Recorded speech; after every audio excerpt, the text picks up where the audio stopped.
Hi everyone, I'm Ken from CryptoTradingKS and the inventor of the CTKS method and BORSOG trading.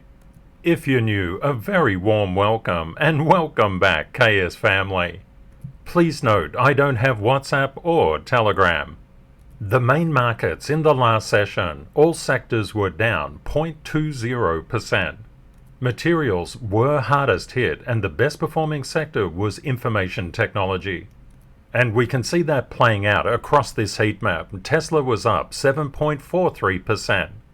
Looking at global markets, we can see that Russia's market was hit hard.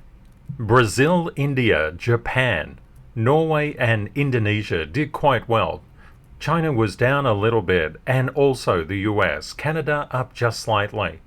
At the next FOMC meeting on the 1st of Feb 2023, there's a 94.2% probability of a 25 basis point increase in the federal funds rate.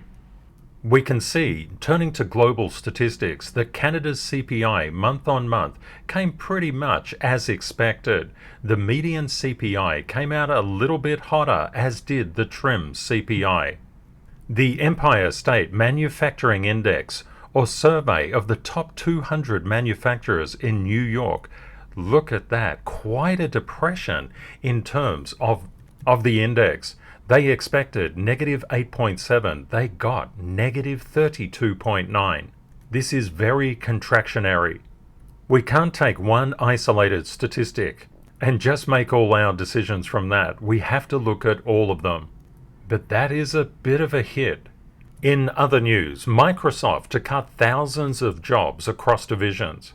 And Russia posts record current account surplus of $227 billion in 2022. With that said, let's run the numbers. Bitcoin is currently up 0.73% to 21,291. Ethereum is down 0.10% to 1578. As we can see, the majority of the global markets, the stock markets, are coming up. And Bitcoin has staged a tremendous recovery. The one thing that we know is Rule 4, price moves in waves. Or more particularly, this rule. It's very normal for price to come up and then come back and form a higher low. It's our job to assess if these higher lows actually hold.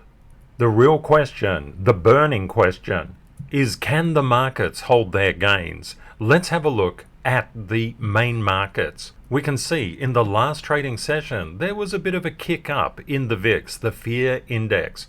What we saw is that there's a decreasing acceleration in terms of Nasdaq price up moves. We can see that bond prices were just literally just going in the same direction as what they were. But bond yields are throwing a slightly different signal. It may be a bottoming signal as far as yields go. We'll need to keep our eye on this. Gold did a retracement, and it looks like the DXY, the US dollar currency index, is actually finding support. Oil, on China's reopening and supply constraints, is making its way up further, and we can see junk bonds are starting to curl over. We've lost an initial support just in here. What is this initial support that I speak of? It's basically just here. It can be a little bit difficult to just see it when it's so small, so let's just zoom in here. We can see that initial support, that very, very strong upthrust, is becoming weaker. And junk bonds is a really good thing to keep your eye on when you're stacking probabilities as to what the market could be doing. One thing that we need to do is look at the DXY. According to retail thinking, you would see a loss of support here and just a downward melting down of the DXY. A lot of people would just expect the DXY would just go down from here. Hey, it must, it lost support. But let's look at market structure and see if it's confirming. We can see when it comes to market structure as revealed from CTKS Method Standards Certification process, we have definitely lost specific areas of support. especially through here. This 103.039 and 103.129 were very key levels to hold on to. The DXY is currently 102.391, but we've actually found a lot of support for the DXY at 102.060, 101.939 and 101.749. There's a raft of support down there, and what we can see is that there's an actual starting of a trend change coming through here. We can see higher lows being formed. We would anticipate that the DXY, at least at a minimum, challenge the 103.129 level, if not come back to the 103.848 level. Looking at the DXY is really important because the markets often move inversely to the DXY. If the DXY is going to recover, that could put negative pressure on upwards price momentum. Please let me know your thoughts on where you think the DXY is headed. Always remember, consider the down or against case first, and then try to stack your probabilities in terms of what seems the most likely. This three-dimensional thinking is really useful. Do we expect the DXY to come back to the 102.060 level, or even to find support around that 101.75? Or do we expect it to test this 102.733 and find support and then seek to test the 103.129 mark? Please let me know in the comments. It's a really good thought exercise for you to do. The question is, why do we look at the main markets? It's because of Rule 225. Bitcoin cannot escape the stock market's gravity. We have to understand where the stock market is going and where currencies are going as well. We can see that the total crypto market cap is struggling to get above $950 billion. We do have support around the $888 billion level. We can see that the longs have been having a field day. There's a lot of optimism and confidence returning to the crypto market. But we can see it's not just crypto, it's global stock market indices as well. The shorts are just biding their time. Total liquidations in the past 24 hours came in at 86.77 million across 20,463 positions. And when we look at total liquidations across the past 24 hours, we can see around 51% were long. What about the past 12 hours? Ooh, went the other way, 60% short. What about the past 4 hours? Ooh, 70% short. What about the past hour? Ay caramba! 92% long. You can see that it really whips around all over the place. And when it comes to liquidations, no particular side is guaranteed victory because the longs and the shorts are always liquidating each other. It's like a game of tag. Looking at the SL levels on Bitcoin, we can see that we've got two levels of smart money resistance at 21,405 and 21,373. Bitcoin is currently 21,308. We do have a smart money buy level at 21,206, and down further there's a reasonably strong one at 20,889. Up above, we can see that we don't have much in the way of resistance, so if we manage to play this pattern out, Bitcoin could do quite well.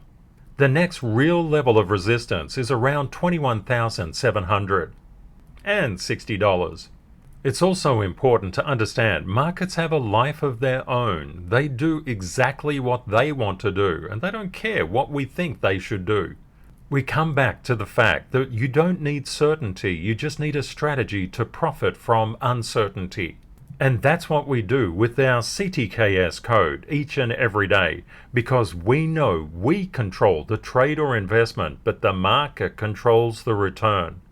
Doing this code each and every day is very important, and I've given you a bit of a cheat sheet right here. This explains what this particular code is all about. And well done to everybody who pops in their code each and every day. The market will reward your active learning, your knowledge and your courage. Turning towards the greatest gainers in the past 24 hours, Casper floating up to new heights, Gala, Ethereum proof of work, synthetics, helium, IMX, CRV, and RV. The greatest losers aren't really that great in terms of loss, all around the top level, 5%. They are Cello, Aptos, LRC, LDO, HT, Uni, Optimism, and CRO. Turning to the top 8, we can see Bitcoin is currently up 24% over this period of time. Ethereum, following Bitcoin's gravity pretty tightly, up 18.21%. Tether is a stable coin, BNB, nearly 9% up, showing a fair degree of weakness. XRP is up a little over 8%, and you can see there's some really choppy action inside XRP. USDC and BUSD are both stable coins. ADA is up nearly 12% over the same period of time, and you can see that alignment over and under exaggeration of Bitcoin's price momentum to the upside of the downside and the downside, playing through all of these alts. Turning to the next 8, we can see Doge exhibiting a lot of weakness at the current time in terms of its directional strength. You can see it weakening quite seriously against Bitcoin. It's up nearly 9% over the same period of time. Matic up 17.22%. Solana is just digesting its gains, but we can see a bit of a divergence between Bitcoin's gravity and Solana's price action. It's just not as strong as Bitcoin currently, but it's up 44.25%. Well done, Sol.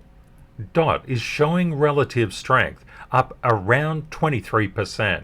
Litecoin, about 7.33% up. DAI is a stable coin.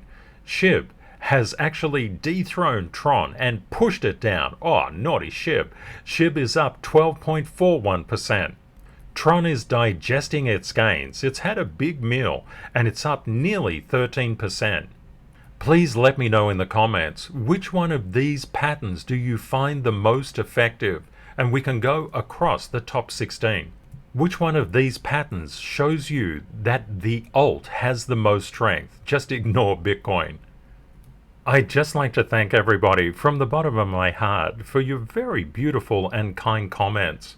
The video actually came out quite delayed because life intervened yesterday and put me totally off course. But of course, I will always do my very best to make a video each and every day, 7 days a week, 365 days a year for you. I'd like to do a special call out to Greg's comment.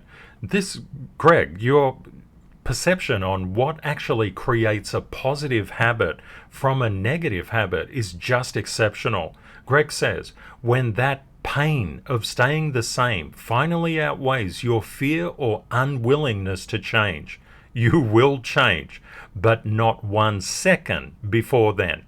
That's absolutely magnificent, my friend. If we just keep Greg's rule in mind, because it is definitely a rule that is out there, pain has to overcome fear, and it can be really fearful to change from a negative into a positive habit.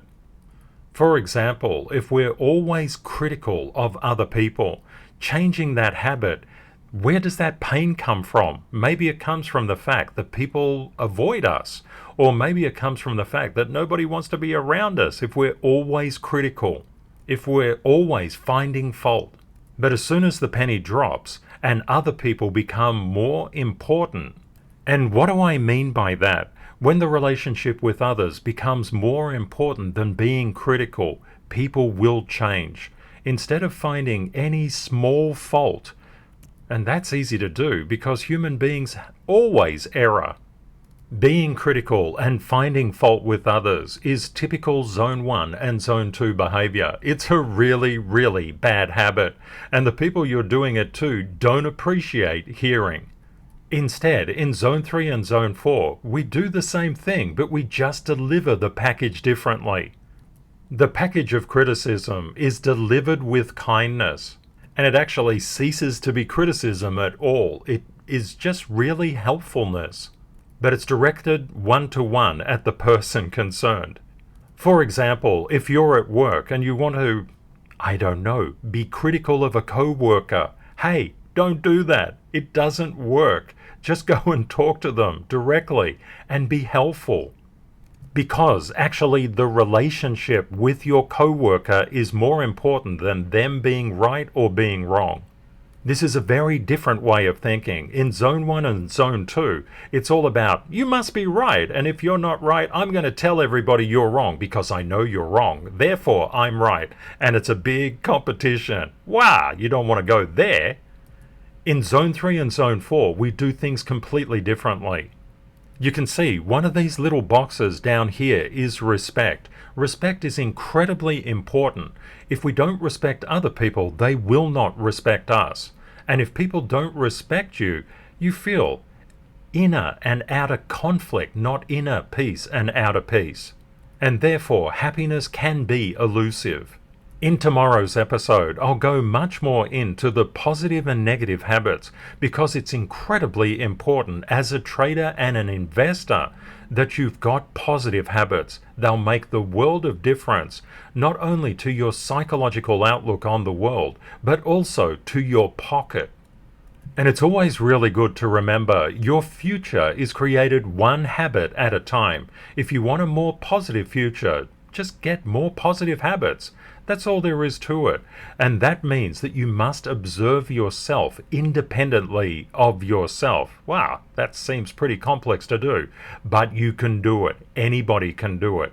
If the pain is great enough. And the pain of unhappiness, continuous unhappiness, is the greatest pain anybody can ever feel. And just remember, every positive habit makes you.